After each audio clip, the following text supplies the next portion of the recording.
சோனா குருவி, ராணா குருவி, அவங்க பொண்ணு பியூட்டி. இவங்க 3 பேரும் அவங்களுக்குன்னு இருந்த சின்ன வீட்டுல வாழ்ந்து வந்தாங்க. ராணா குருவி ஜம்ஜம் பறவைக்கிட்ட மரம் வெட்டுற வேலை பார்த்துக்கிட்டு இருந்தது.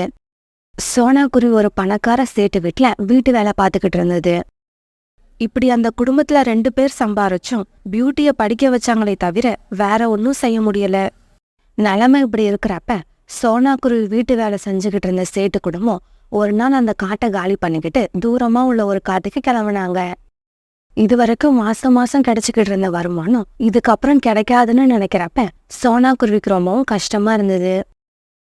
சேட்டு வீட்டுல இருந்த எல்லா ஜாமான்களையும் ஒரு பெரிய லோடு வேன் நிறைய ஏத்திட்டாங்க. கடைசியா இருந்த வாஷிங் மிஷினை ஏத்துறதுக்கு அந்த வேன்ல இடம் இல்ல. இந்த வாஷிங் மிஷினை ஏத்துறதுக்கு நம்ம வண்டியில இடம் இல்ல. இப்ப என்ன பண்றது? ஏங்க, சோனா நம்ம கிட்ட ரொம்ப நாளா வேலை பார்த்துக்கிட்டு இருக்கு. அதனால நம்மளோட அன்பளிப்பா இந்த வாஷிங் மிஷினை சோனா குருவி கிட்ட கொடுத்துட்டு போயிடுவோம். பிறகு சோனா குருவி கிட்ட அந்த வாஷிங் மிஷினை கொடுத்த சேட்டு குடும்பம் அங்கிருந்து கிளம்பி போனாங்க. அந்த வாஷிங் மிஷின் புது வாஷிங் மிஷின். அவங்க வாங்கி 1 வாரம் கூட ஆகல. அந்த வாஷிங் மிஷின் தனக்கு கிடைச்சதுல சோனா குருவிக்கு ரொம்ப சந்தோஷமா இருந்தது. பிறகு சோனா குருவி அந்த வாஷிங் மிஷினை எடுத்துக்கிட்டு தன்னோட வீட்டுக்கு வந்துச்சு. அம்மா, முதல்ல இந்த வாஷிங் மிஷின்ல தண்ணிய ஊத்தணும். அதுக்கப்புறம் சோப்பு பவுடர் போடணும். இங்க பாரு பியூட்டி, இதுல எப்படி வாஷிங் பண்றதுன்னு எனக்கு தெரியும். நீ போய் படிக்கிற வேலைய பாரு. இப்படி சொன்ன சோனா குருவி பிறகு அந்த வாஷிங் மிஷின்ல தண்ணிய ஊத்துச்சு. பிறகு தேவையான அளவு சோப்பு பவுடரை போட்டுச்சு. பிறகு கொஞ்ச நேரத்துல எல்லாம் வீட்டுல இருந்த எல்லா துணிகளையும் துவைச்சு முடிச்சிருச்சு. இத பார்த்த ராணா குருவியும் பியூட்டியும் ரொம்ப சந்தோஷப்பட்டாங்க. அம்மா, இதுக்கப்புறம் நீங்க கையால துணியை துவைக்கணும்னு அவசியம் இல்ல. இந்த சமயம் சோனா குருவியோட வீட்டுக்கு புறாவும் ராணி புறாவும் வந்தாங்க. சோனா குருவி வீட்டுல வாஷிங் மிஷின் இருக்கிறத பார்த்த அவங்க பிறகு இப்படி பேச ஆரம்பிச்சாங்க. சோனா, என்னோட மனைவி ராணிக்கு துணி துவைக்கிறது பெரிய வேலையா இருக்கு. தயவு செய்து இனிமே எங்களோட துணியையும் நீயே துவைச்சு கொடுத்துடு. அதுக்குள்ள பணத்தை வாங்கிக்க. இதை கேட்டதும் ராணா குருவிக்கு சோனா குருவிக்கு ரொம்ப சந்தோஷம் வந்தது. என்னோட வேலை போயிடுச்சுன்னு நினைச்சு நான் கஷ்டப்பட்டுக்கிட்டு இருந்தேன். எனக்கு இப்ப புது வேலை கிடைச்சிருச்சு. பிறகு புறாவுக்கு சோனா குருவி துணி துவைச்சு கொடுக்கறத பார்த்தா அந்த காட்டுல இருந்த இன்னும் சில பறவைகளும் தங்களுடைய துணியை கொண்டு வந்து சோனா குருவி கிட்ட கொடுக்க ஆரம்பிச்சாங்க. இப்ப சோனா குருவி அந்த வாஷிங் மிஷினை வச்சு நிறைய பணம் சம்பாதிக்க ஆரம்பிச்சது. அதனால சோனா குருவியோட குடும்பம் இப்ப நல்ல சத்தான உணவுகளை சாப்பிட ஆரம்பிச்சாங்க. அம்மா, இந்த வாஷிங் மிஷின் என்னைக்கு நம்ம வீட்டுக்கு வந்துச்சோ அன்னையில இருந்து நம்மள பிடிச்ச கஷ்டம் எல்லாம் போயிடுச்சு. அதே காட்டுல இருந்த இன்னொரு வீட்டுல காணுக்காகவும் கோரிக்காகவும் வாழ்ந்து வந்தாங்க. காணுக்காகத்துக்கு சொந்தமா ஒரு சின்ன ஆப்பிள் தோட்டம் இருந்தது. காலுக்காகவும் அதுல கண்ணும் கருத்துமா வேலை பார்த்துக்கிட்டு இருந்துச்சு. ஒரு நாள் காலையில காணுக்காகவும் தன்னோட தோட்டத்துக்கு கிளம்பிக்கிட்டு இருந்தது. காலுஜி, இந்த துணியை கொண்டு போய் சோனா குருவி வீட்டுல கொடுத்துட்டு அதுக்கப்புறம் நீங்க தோட்டத்துக்கு போங்க. இங்க பாரு கோரி, சோனா குருவி வீடு கிழக்கு பக்கம் இருக்கு, நம்ம தோட்டம் மேற்கு பக்கம் இருக்கு. அதனால என்னால சோனா குருவி வீட்டுக்கு இப்ப போக முடியாது. வேணும்னா நீ கொண்டு போய் கொடுத்துட்டு வா. காலுஜி, நான் தான் வெயில்ல போக மாட்டேன்னு உங்களுக்கு தெரியும் இல்ல, அப்புறம் எப்படி என்ன போக சொல்றீங்க? ஏன் வெயில்ல போக மாட்டேன்னு யாருக்காவது சத்தியம் பண்ணி கொடுத்துருக்கியா? அப்படி இல்ல காலுஜி, போன வாரம் பக்கத்து காட்டுல உள்ள பியூட்டி பார்லருக்கு போயிருந்தேன். அங்க வேலை பார்க்கற ராணி தான் நான் இந்த அளவுக்கு கருப்பா இருக்கிறதுக்கு காரணமே வெயில்ல அதிகமா அலையறதுதான்னு சொல்லுச்சு. கோரி, நான் சொல்றேன்னு தப்பா நினைக்காத. நீ எத்தனை தடவை பியூட்டி பார்லர் போனாலும் சரி, நீ சாகுற வரைக்கும் உன்னோட கலர் கருப்பா தான் இருக்கும். அதை யாராலையும் மாத்த முடியாது. காலுஜி, நீங்க இப்படி பேசுவீங்கன்னு எனக்கு தெரியும். ஏன்னா உங்க மனசுக்குள்ள பொறாம அதிகமா இருக்கு. நான் கலர் ஆயிட்டேன்னா ரொம்பவும் அழகா இருப்பேன். அப்ப நம்மள பாக்குறவங்க எல்லாம் உங்களை விட நான் தான் அழகா இருக்கேன்னு சொல்லுவாங்க. அத நினைச்சு நினைச்சு உங்களுக்கு இப்பவே பொறாம வந்துடுச்சு. கோரி, இப்படியெல்லாம் நினைச்சு எனக்கு பொறாம வரல, உனக்கு தான் பைத்தியம் பிடிச்சிருக்கு. காலுஜி, இப்ப உங்களால இந்த துணியை கொண்டு போய் சோனா குருவி கிட்ட கொடுக்க முடியுமா முடியாதா? கோரி கண்ணுல இருந்து கண்ணீர் வரத பார்த்த காணுக்காகும் பிறகு மனசு கேட்காம அந்த துணிக்குடிய தூக்கிட்டு சோனா குருவி வீட்டுக்கு போச்சு. பிறகு கோரிக்காகவும் ஒரு துணியை எடுத்து தன்னோட முகத்தை மூடிக்கிச்சு. இப்படி தன்னோட முகத்தை மூடிக்கிட்டு கோரிக்காகவும் பிறகு பக்கத்து காட்டுல இருக்க ராணி புறாவோட பியூட்டி பார்லர் நோக்கி பறந்து போச்சு. இங்க பாரு ராணி, நீ கொடுத்த கிரீமை போட்டா நான் வெள்ளை கலரா மாறிடுவேன்னு சொன்னேன். ஆனா நீ கொடுத்த கிரீமை 2 நாள் போட்டும் நான் இன்னும் கருப்பா தான் இருக்கேன். இங்க பாரு கோரி, 2 நாள் போட்டுட்டு கலர் மாறலன்னா எப்படி? நான் கொடுத்த கிரீமை நீங்க 4 வருஷமாவது போடணும், அப்பதான் கலர் மாறும். என்னது 4 வருஷமா? அதுக்குள்ள நான் கிழவி ஆயிடுவேன். அதுக்கப்புறம் நான் கலர் மாறினா என்ன மாறாட்டி என்ன? இங்க பாருங்க கோரி, அதுக்கும் என்கிட்ட ஒரு வழி இருக்கு. அப்படியா? அது என்ன வழி? இப்ப நான் உங்களுக்கு கொடுத்த கிரீமை விட காஸ்ட்லியான கிரீம் ஒன்று இருக்கு. அதை போட்டீங்கன்னா ஒரே வருஷத்துல கலர் மாறிடுவீங்க.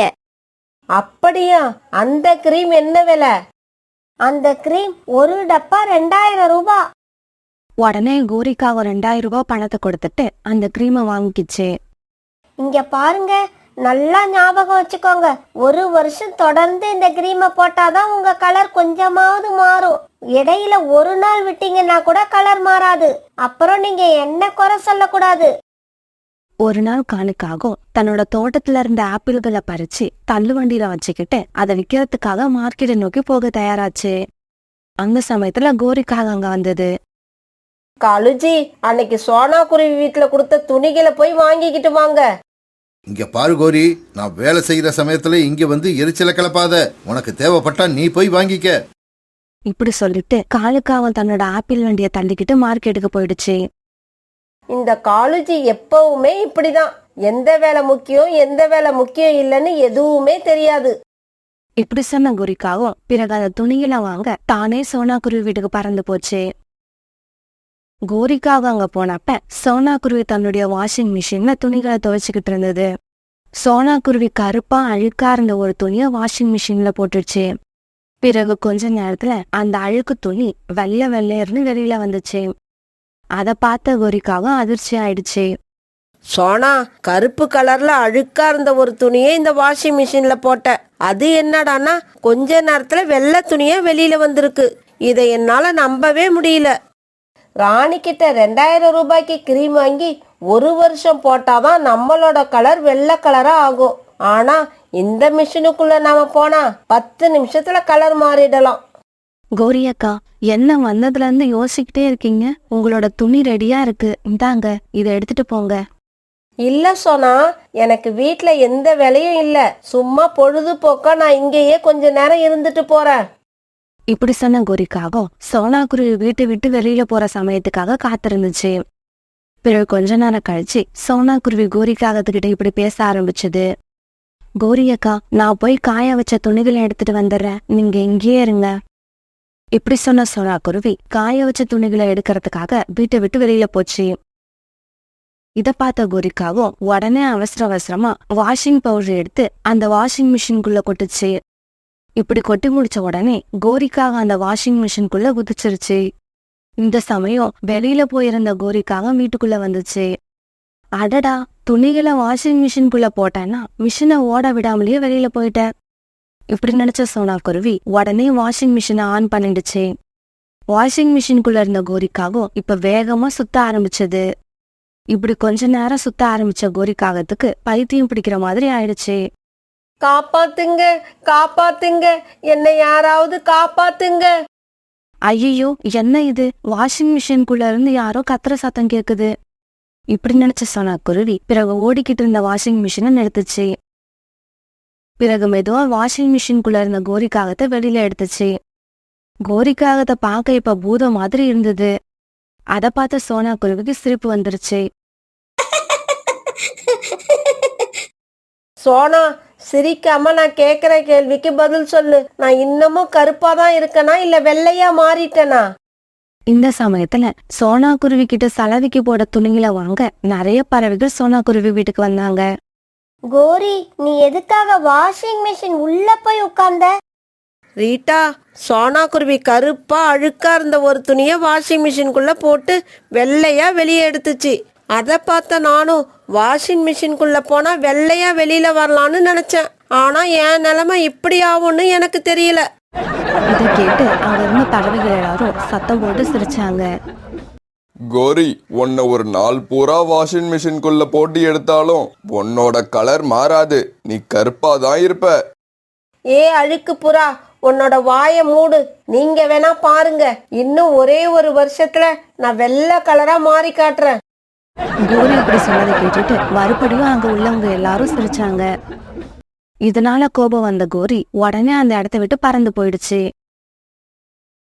அந்த காட்டோட ஒரு மூலையில ஒரு பெரிய மரம் இருந்தது. அந்த மரம் அந்த இடத்துல ரொம்ப வருஷங்களா இருக்கு. இருந்தாலும் அந்த மரத்துல இது வரைக்கும் ஒரு பூவும் பூத்ததில்ல, ஒரு காயும் காய்ச்சதில்ல.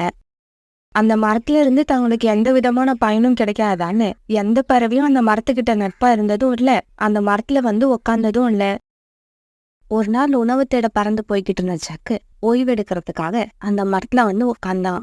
உடனே அந்த மரம் ஜக்கு கிட்ட இப்படி பேச ஆரம்பிச்சது. ஏய் குட்டி காகமே, இத்தனை வருஷமா நான் தனியா வாழ்ந்து எனக்கு போர் அடிச்சு போயிடுச்சு. தயவு செய்து நீயாவது என் கூட நட்பாயிரு. அப்படி நீ நட்பாயிருந்தீன்னா நான் உனக்கு இனிப்பான பழங்களை கொடுப்பேன். இனிப்பான பழங்களை நீ எனக்கு கொடுக்க போறியா? உன்னை பத்தி நான் நிறைய கேள்விப்பட்டிருக்கேன். எங்க தாத்தா, என்னோட அப்பா, இப்படி நிறைய பேர் சொல்லியிருக்காங்க. நீ ரொம்ப வருஷங்களா இந்த காட்டுல வாழ்ந்துகிட்டு இருக்க. ஆனா உன்னோட கிளைகள்ல இது வரைக்கும் ஒரு பூ கூட பூத்ததில்ல. ஒரு பூ கூட பூக்காத உன்னோட கிளைகள்ல இதுக்கப்புறம் பழங்கள் மட்டும் எப்படி பழுக்க போகுது? காகமே, அப்படியெல்லாம் சொல்லாத. என்ன நீ நம்பு. வேற ஒன்னும் செய்ய வேண்டாம்.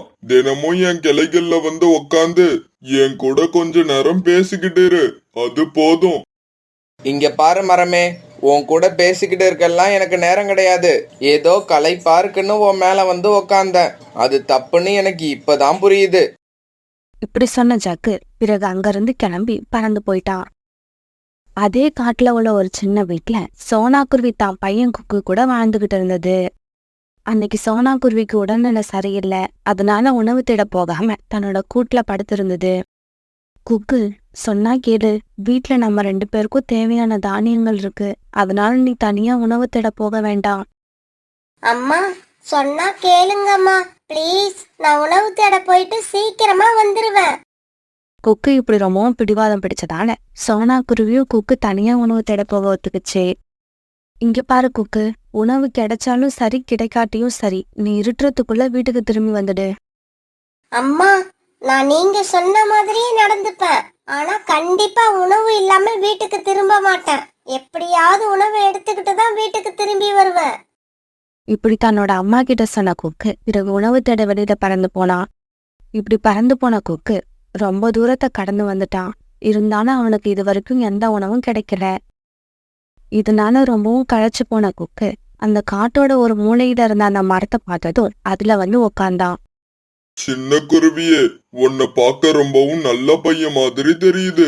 நாம 2 பேரும் நண்பர்களா இருக்கலாமா? அங்கிள், நானும் சின்ன பையன். உங்களை பார்க்க கொஞ்சம் வயசான மாதிரி தெரியுது. நாம 2 பேரும் எப்படி நண்பர்களா இருக்க முடியும்?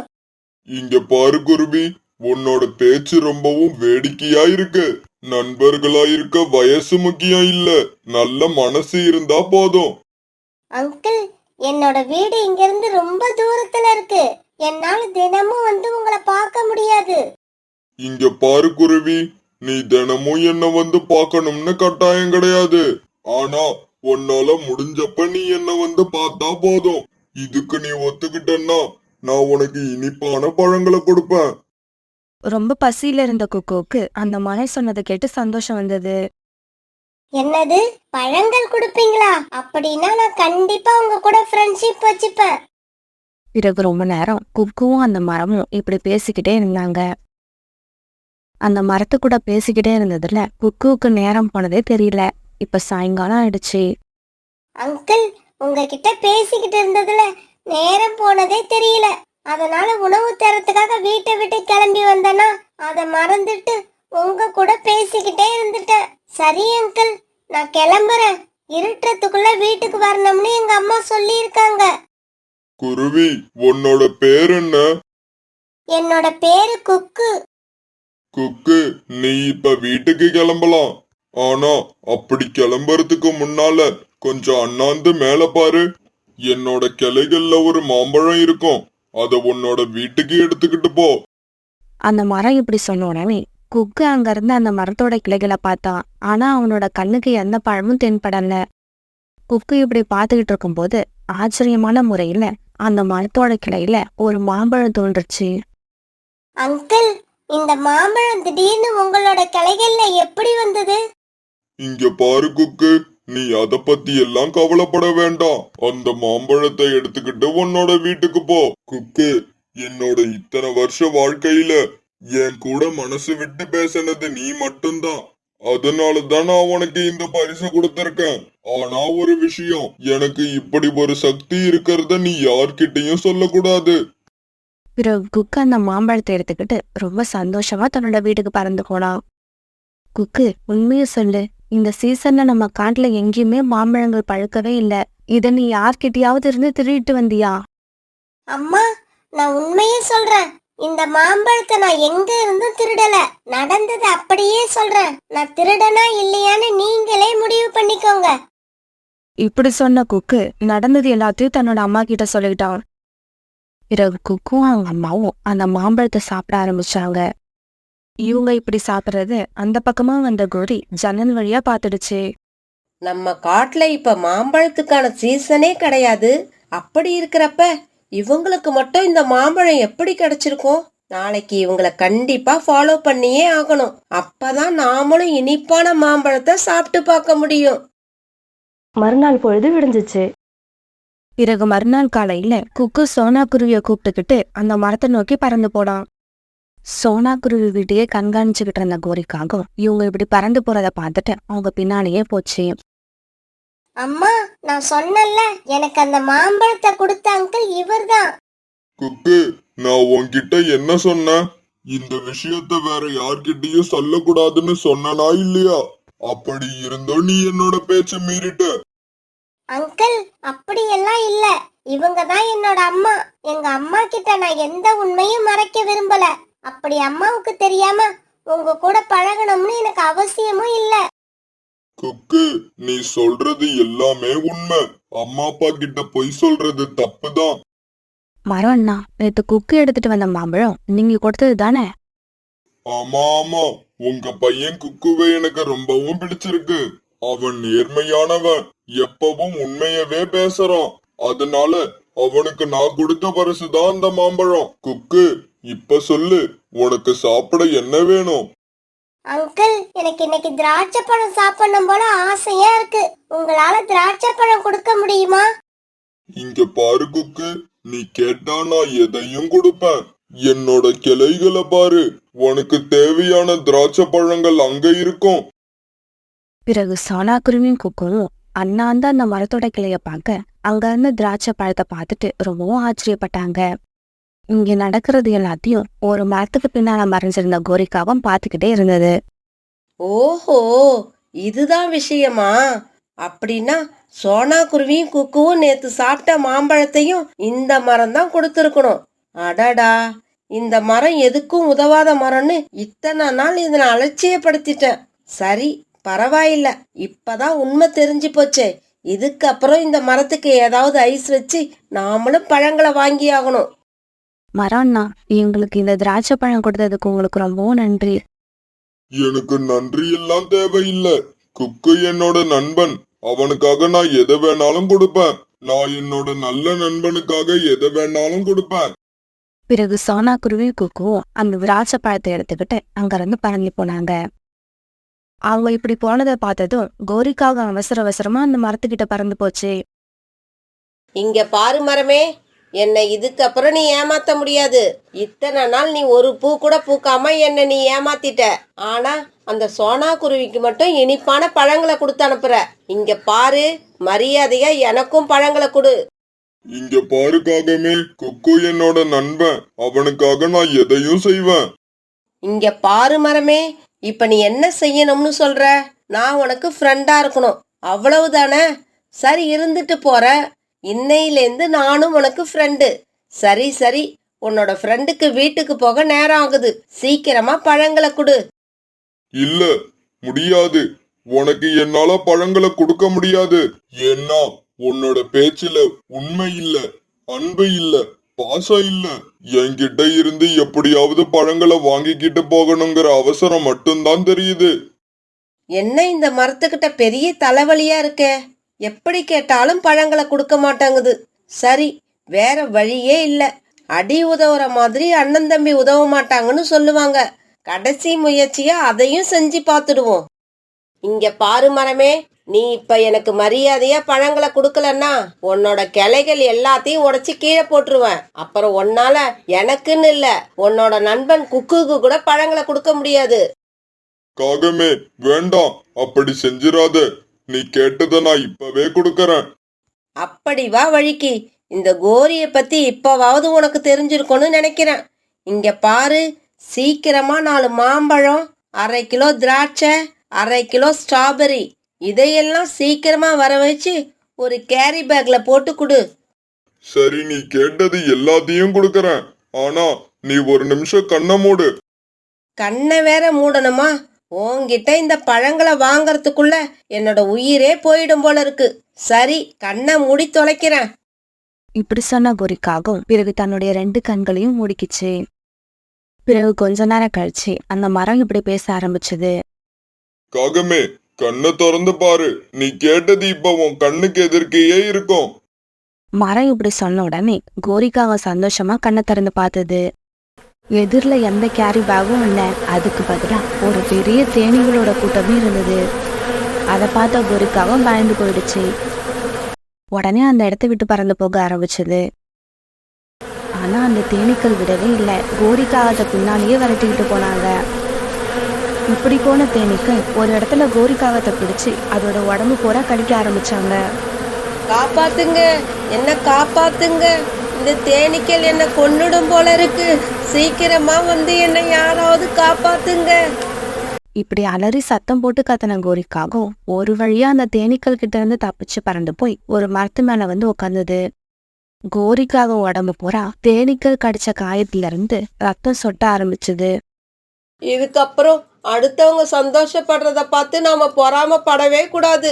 அவங்க அந்த நிலைமைக்கு வர என்ன செஞ்சாங்கங்கிறத கவனிச்சு நாமளும் அதே மாதிரி உண்மையா நடந்துக்கணும்.